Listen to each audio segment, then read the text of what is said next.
Hello बच्चों, आज हम बात करते हैं पैरेललोग्राम की। What is parallelogram? तो इसकी सिंपल सी डेफिनेशन है, it is a simple quadrilateral with two pairs of parallel sides.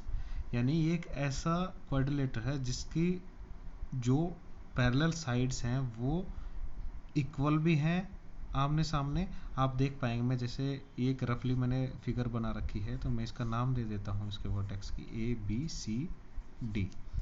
तो यहाँ ए बी पैरेलल है डी सी और ए बी इक्वल है D C, and A D parallel है B C and A D equal है D C के। तो ये एक पैरेललोग्राम बन गया। जैसे फॉर एग्जांपल इसका बड़ा सिंपल एक मैं बात कहना चाहूँ यहाँ, तो एक एग्जांपल दे सकते हैं ट्रैक का। जैसे रेलवे ट्रैक जो होती है वो पैरेलल होती हैं, यानी कि पैरेलल लाइंस वो होती हैं जिनके बीच का जो डिफरेंस है, जो डिस्टेंस है, वो एक जैसा ही रहता है, चाहे वो कितना भी आगे जाए। यानी कि वो आपस में एक दूसरे को कभी भी इंटरसेक्ट नहीं करती किसी भी पॉइंट पे, वो पैरेलल लाइंस होती हैं। तो यहाँ डी सी पैरेलल है ए बी के और ए डी पैरेलल है बी सी के। तो ये एक पैरेललोग्राम बन गया। और वर्टेक्स डी, ये वर्टेक्स डी जो है यहाँ से एक परपेंडिकुलर आता है बेस ए बी पर। आप यहाँ कोई भी बेस मान सकते हो, इन चारों साइड्स में से कोई भी आप बेस मान सकते हो, और उसके अपोजिट वर्टेक्स से आप यहाँ इन दोनों के बीच की कोई भी, मान लीजिए डी सी और ए बी के बीच का डिफरेंस, यानी इन दोनों के बीच का जो डिस्टेंस है यहाँ से यहाँ तक, आप चाहें तो ऐसे इधर से कहीं से भी ले सकते हैं। इसमें आपको इन दोनों के बीच का डिस्टेंस चाहिए, तो ये बिल्कुल परपेंडिकुलर आता है अपोजिट साइड पे। और यहाँ ये इस फिगर में आप देख सकते हो, वर्टेक्स डी से परपेंडिकुलर आता है लाइन सेगमेंट ए बी पर। और अगर आप इसको इधर से इस वर्टेक्स से ना परपेंडिकुलर डाल करके आप साइड से, यानी कि इधर से भी आप इसमें परपेंडिकुलर डाल सकते हो, बिल्कुल स्ट्रेट इसमें 90 डिग्री का आप डिस्टेंस निकाल सकते हैं, बिल्कुल इन दोनों के बीच में कितना डिस्टेंस है। तो कहने का मतलब यही है, पैरेलल लाइंस के बीच में जो डिस्टेंस होता है वो उनका हाइट का काम करता है। यहाँ ये डी बी, यहाँ मैं कोई भी पॉइंट दे दूँ, D A B C D E, माफ़ करना, ई पॉइंट बी यहाँ है हमारे पास, ई पॉइंट डी ई जो है इस पैरेललोग्राम की हाइट है, और बेस जो है हमारा ए बी। अब इसको डिनोट कैसे करते हैं? इसको टू पैरेलल रेज छोटी सी खींच करके, और जीएम, यानी कि आप इसको पैरेललोग्राम ऐसे भी डिनोट कर सकते हैं। पैरेललोग्राम लिखने की आपको ऐसे आवश्यकता नहीं है, और लिख भी सकते हैं, लेकिन इसको ऐसे भी डिनोट किया जाता है। और इसका एरिया कैसे फाइंड आउट करते हैं? बड़ा सिंपल है इसका एरिया फाइंड आउट करना, बेस मल्टीप्लिकेशन बाय हाइट। अब यहाँ हाइट ए डी का, ए डी नहीं को हम नहीं कह सकते कि ए डी इसकी हाइट है। ए डी यहाँ पर इसकी साइड है, हाइट नहीं कह सकते हम इसको। और हाइट हम, जैसा मैंने आपको बताया कि पैरेलल लाइंस के बीच का जो डिस्टेंस है वही हाइट होगी यहाँ पर। तो इसका सॉल्यूशन हम करें तो 8 मीटर मैंने इसका बेस, ये जो यानी ये साइड है जो 8 मीटर मैंने इसको माना है कंप्लीट, तो ये भी इधर 8 मीटर हो जाएगी। तो ये जो डिस्टेंस है ये हाइट का काम करेगा। तो हाइट लिख देता हूँ 6 multiplication base 8 multiply by 6, unit मेरी मीटर में है तो आप इसको सॉल्व कर सकते हैं। 8 मल्टीप्लाई बाई 6 48 मीटर स्क्वायर, यानी यूनिट आपकी, जैसे मैंने पिछली वीडियो में बताया था, एरिया जब कभी भी आप फाइंड करो तो आपकी यूनिट हमेशा स्क्वायर में आती है। तो हमारे पास यूनिट जो है वो मीटर में है, तो आप यहाँ एरिया मीटर स्क्वायर यानी 48 मीटर स्क्वायर। अब एक और मैं एक स्केच बनाना चाहता हूँ इसमें, इसी तरह का रफली स्केच बना देता हूँ मैं पैरेललोग्राम का। थोड़ा रफली बनाया है मैंने ये। अब अगर मैं इसके अपोजिट वर्टेक्स को मिला देता हूँ लाइन सेगमेंट से, तो ये इसका डायगोनल हो गया। अब आप इसको देख पा रहे होंगे कि इसको 2 पार्टीशन में इसने डिवाइड कर दिया, और ये दोनों पार्टीशन ट्राइंगल की शेप में आप देख सकते हैं यहाँ, ये आप देख लीजिए, आप इसको इजीली इसको देख लीजिए, ये ट्राइंगल की शेप बन गई दोनों की। तो यहाँ हम कह सकते हैं कि एरिया ऑफ ट्राइंगल हम कैसे फाइंड आउट करें, area of triangle. Area of triangle निकालने के लिए आप सबसे पहले, अब आप देख सकते हैं कि ये आपका एक पैरेललोग्राम है, तो आप पैरेललोग्राम का एरिया लिखिए, क्या फॉर्मूला होता है, base multiply by height, base multiply by height. लेकिन इसके डायगोनल ने इसको टू पार्टीशन में डिवाइड कर दिया, यानी टू ट्राइंगल्स में डिवाइड कर दिया, तो आप इसका हाफ कर सकते हैं, यानी जो कंप्लीट फिगर है मेरी पैरेललोग्राम की, उसके एरिया को मैं डिवाइड कर दूं टू से, क्योंकि टू पार्टीशन में डिवाइड हो गया, अगर मैं इसको डिवाइड कर दूं टू से तो ये एरिया ऑफ ट्राइंगल हो जाएगा, यानी एक ट्राइंगल का एरिया फाइंड आउट हो जाएगा।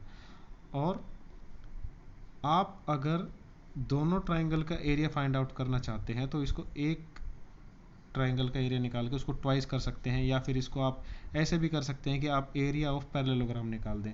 इन केस अगर आपको दो ट्राइंगल दे रखे हैं और अलग अलग दे रखे हैं, लेकिन वो उनकी मेजरमेंट सेम हो, दोनों की साइड सेम है, मेजरमेंट सेम है बिल्कुल, लेकिन उनको अलग अलग शेप बना के दे रखी है, तो आप दोनों को अलग अलग एरिया भी फाइंड आउट कर सकते हैं।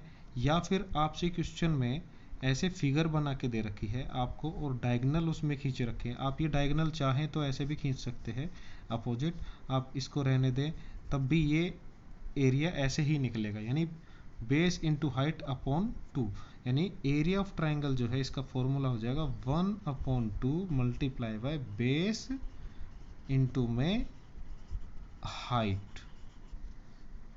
तो आई होप बच्चों आपको ये मेथड समझ में आया होगा। आप कोशिश कीजिए अपनी तरफ से कोई भी एग्जांपल सॉल्व करने की, कोई भी क्वेश्चन सॉल्व करने की। अगर आपको कोई भी डाउट हो तो आप मेरे से कमेंट बॉक्स में कमेंट कर सकते हैं। और area of parallelogram, area of triangle मैं आपको एक बार फिर थोड़ा सा एक्सप्लेन कर दूं कि एरिया ऑफ पैरेललोग्राम बहुत इजी है, इसमें बेस इनटू हाइट।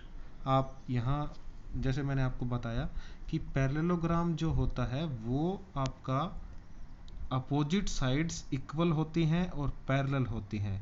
पैरेलल जैसे मैंने आपको एग्जांपल दिया, रेलवे लाइन ट्रैक जो होते हैं वो पैरेलल होते हैं, यानी उन दोनों का जो रेलवे ट्रैक्स होते हैं उनके बीच का जो डिस्टेंस है वो इक्वल होता है, यानी वो पैरेलल होते हैं एक दूसरे से। तो यहाँ सबसे अच्छा एग्जांपल मैं यही समझता हूँ रेलवे ट्रैक का, तो आप इससे अच्छे से समझ पाएंगे कि वो दोनों ट्रैक कभी भी एक दूसरे से मिलते नहीं हैं।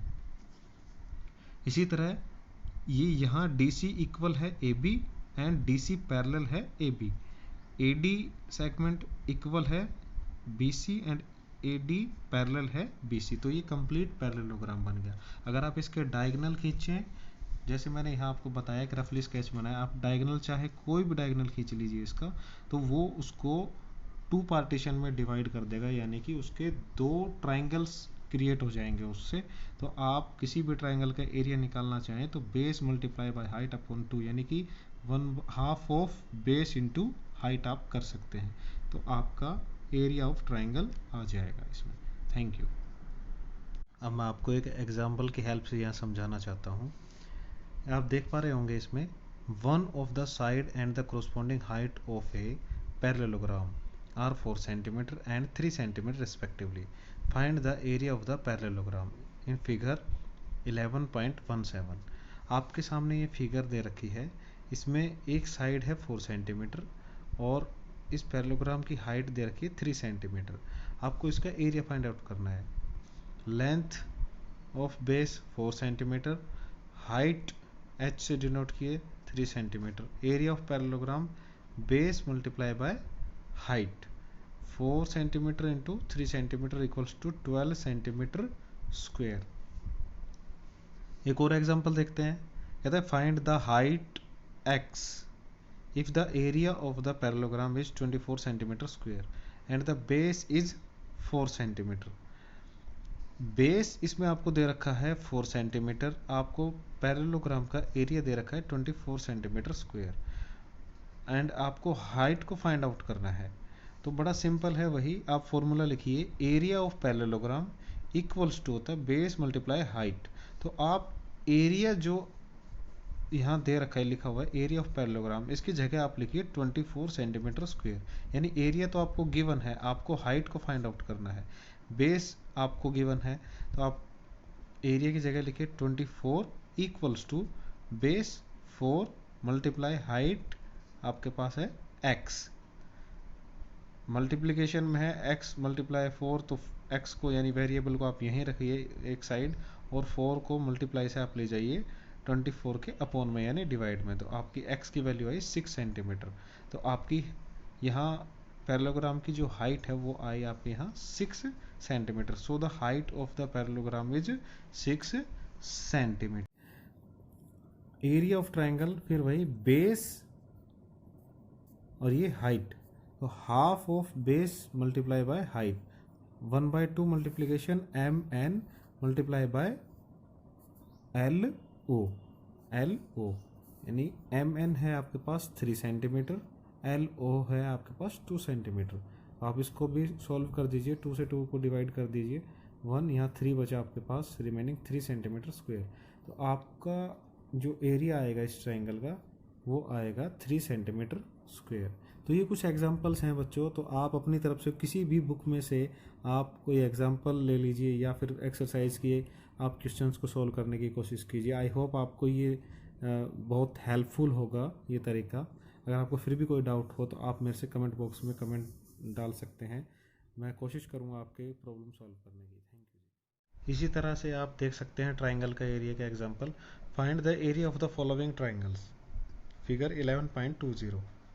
आपके सामने ये दो ट्राइंगल्स की फिगर्स दे रखी हैं, इसका एरिया फाइंड आउट करना है। आपका क्यू आर बेस है, क्योंकि यहाँ ये परपेंडिकुलर आ रखा है वर्टेक्स पी से, यहाँ से आप देख सकते हैं ये साइन बना हुआ है 90 डिग्री का एंगल का, 90 डिग्री एंगल का साइन, और ये 2 सेंटीमीटर इसकी हाइट है, यानी पी एस की जो लेंथ है वो है 2 सेंटीमीटर, और क्यू आर जो है आपकी कंप्लीट 4 सेंटीमीटर।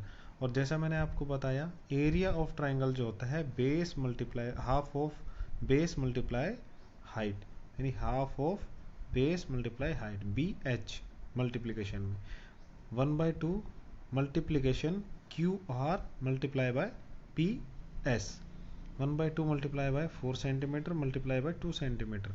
आप इसको सॉल्व कर दीजिए, 2 से 2 को आप डिवाइड कर दीजिए, आपके पास रिमेनिंग रह जाएगा 4, यानी 4 सेंटीमीटर स्क्वायर इस ट्राइंगल का एरिया आएगा। अब आप इस फिगर में भी आप इसको देख सकते हैं, आपके पास बेस है एम एन 3 सेंटीमीटर, लेकिन आप इसकी हाइट को फाइंड आउट कैसे करेंगे? आप इसकी ये जो वर्टेक्स एल है, अब यहाँ से तो आप इसका हाइट ऐसे निकाल नहीं पाएंगे, तो आप इसको थोड़ा एक्सपेंड इसमें करके दिखा रखा है, तो इसको थोड़ा एक्सपेंड कर दीजिए और बिल्कुल स्ट्रेट यानी 90 डिग्री आप यहाँ इसका परपेंडिकुलर आप लेके आइए, बिल्कुल स्ट्रेट इसकी हाइट आएगी। तो इसकी हाइट है 2 सेंटीमीटर इसमें गिवन है, तो आप इस ट्राइंगल का एरिया